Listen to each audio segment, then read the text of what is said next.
Good morning. My name is Rekha Shukla, and I am a research associate with Barbara Goldberg and Associates. And I'm here to talk a little bit about the Delaware Breast Cancer Coalition's quality of life study. This was a longitudinal study that was supported by the Longwood Foundation and done in concert with Delaware Breast Cancer Coalition staff and the DBCC's research committee. The goals of the study were to enhance our understanding about participants' physical, social and family, emotional and functional well-being over a 2-year period. It also was hoped that this would provide a foundation for organizational planning, and that we could, at the end of this period, look at assessing the impact of programming and activities offered by the DBCC on individuals who are diagnosed with breast cancer and who take part in these programs. So the people who were included in the quality of life study included mentees of the Delaware Breast Cancer Coalition who had engaged in more than one conversation with the program manager. Participants would have been either newly diagnosed with breast cancer or newly diagnosed with a recurrence of breast cancer. 3 months would have passed after the first contact with DBCC as a mentee, and participants were not limited to specific diagnoses or stages. Program staff evaluated the nature of the mentee calls to ensure that they met the criteria for the study. The study did not include mentees or callers who were seeking information only, or those mentees or callers who were not matched with a peer mentor or who had not had 3 or more conversations with a program manager.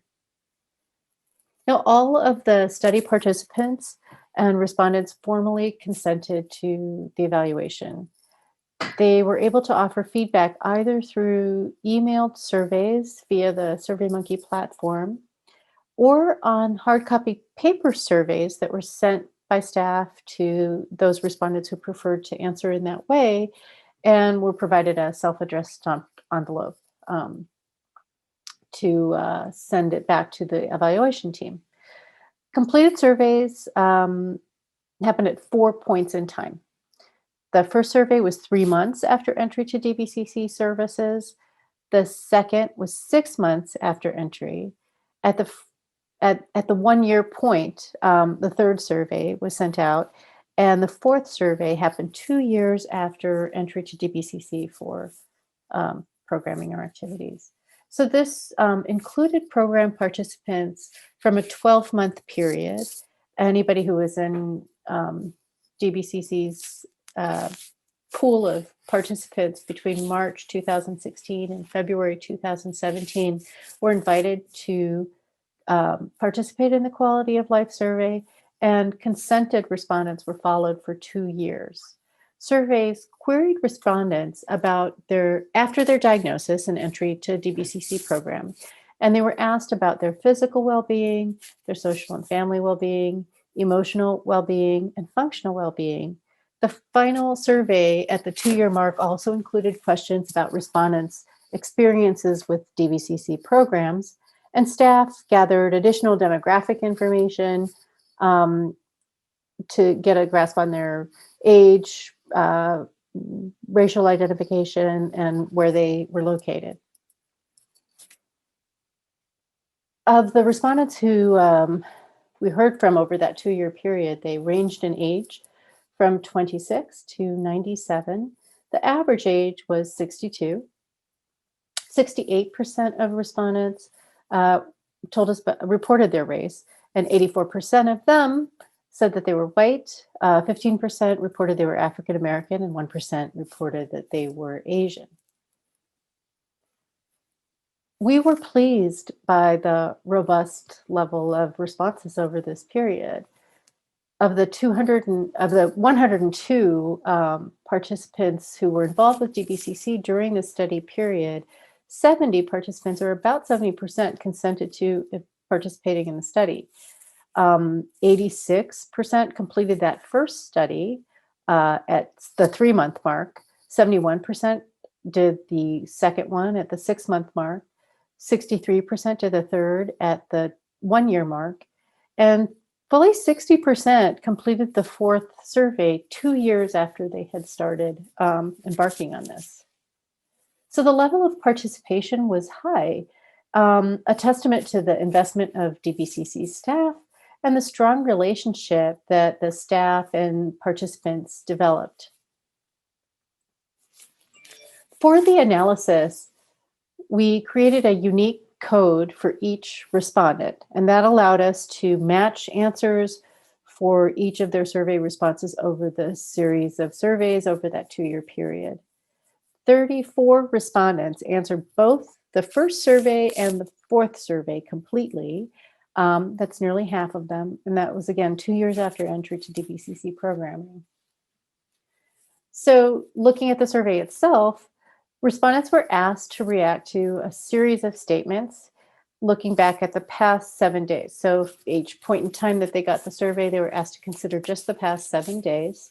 And the scale ranged from 0 to 4, defined as 0 being not at all and 4 being very much.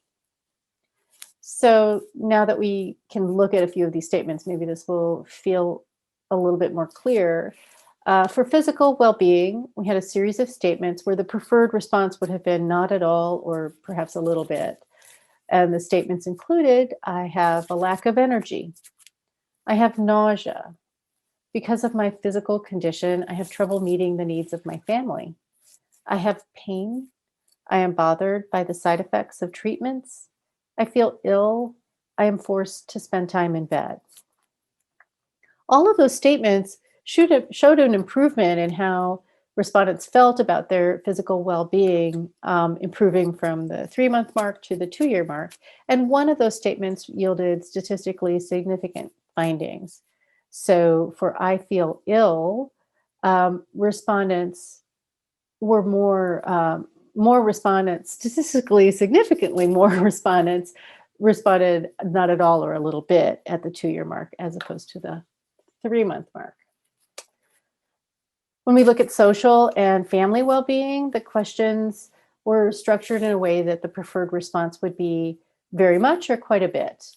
And the statements were including, I feel close to my partner. I'm satisfied with the family communication about my illness. My family has accepted my illness. I get support from my friends. I get emotional support from my family. And I feel close to my friends. For these statements, they were fairly stable over that 2-year period.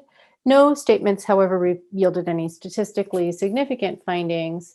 And they did seem to indicate a bit less sense of support from family and or friends at that 2-year mark, which is a bit hard to interpret. It could also indicate that there was less need for that support at that time.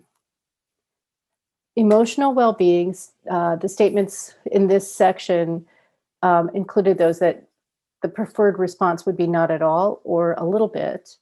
And the statements were, I feel sad. I am losing hope in the fight against my illness. I feel nervous. I worry about dying. I worry that my condition will get worse.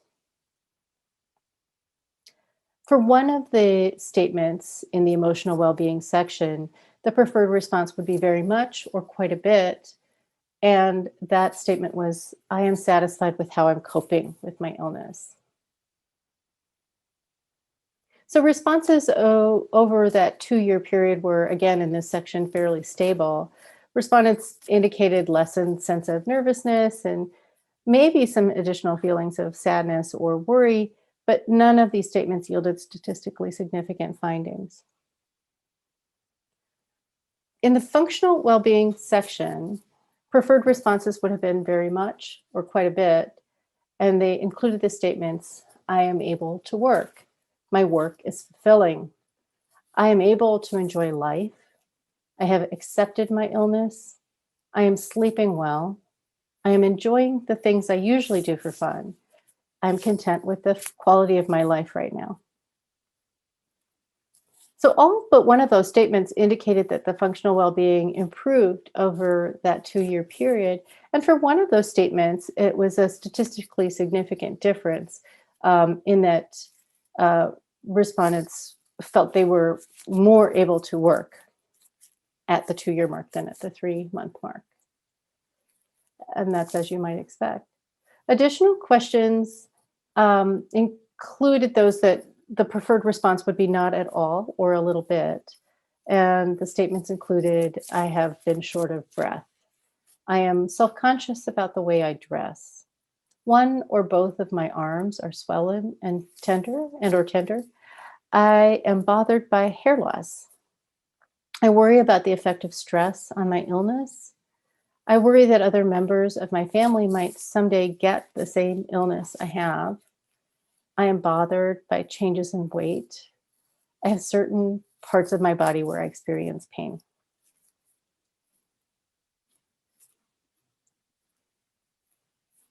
So again, for these, the statements mostly showed an increased sense of improvement among the matched sets of respondents. And for one statement, I worry about the effect of stress on my illness. This was a statistically significant difference. And you'll remember that at the 2-year mark, that final survey included some questions about participant experiences with the DBCC programs. 78% of respondents reported that they did first come to DBCC for services or programs when they were diagnosed with breast cancer. And after entering DBCC programming, respondents often use one-on-one interactions by talking with staff or connecting with peer mentor. Nearly 2/3 participated, in these activities, perhaps once or twice a year, but for the remaining respondents, they would have been there between 3 to 5 times, 6 to 10 times, or some even more than 10 times in that year. More than 9 in 10 stated that they were comfortable attending DBCC events, and 2/3 of those said that they were very comfortable. More than a quarter of the 41 respondents said that they maintained contact with others that they had met through DBCC program activities. So it was nurturing other friendships and relationships. Of the 38 respondents to the question, 9 in 10 reported that DBCC programs either exceeded or met their expectations, and the remaining respondents stated that the experience had fallen short of their expectations. What have we learned? We've learned that DBCC is responsive to the needs cited by clients, offering support for health and nutrition, including screenings, activities, and information. It's supporting participants through programs like Nurture with Nature and peer mentoring, and nurturing friendships and relationships among their participants. Not least, it provides wigs and prostheses for people who need them. Participants report improvements in a range of aspects of their well-being over a 2-year period. Statistically significant findings included a lessened sense of feeling ill, an enhanced ability to work, and a decreasing sense of worry. Participants say that they are satisfied and comfortable with the programming, and DBCC has demonstrated a commitment to being a learning organization through embarking on this kind of research. In the next period, we'll be looking to submit the full report to the Longwood Foundation and consider future research activities with research areas with the DBCC Research Committee. And of course, disseminating these findings through presentations or articles for the community. I'm here to answer any questions this morning, but I first of all really want to thank you for your time and taking a look at the work of the DBCC on their quality of life survey. Thank you so much.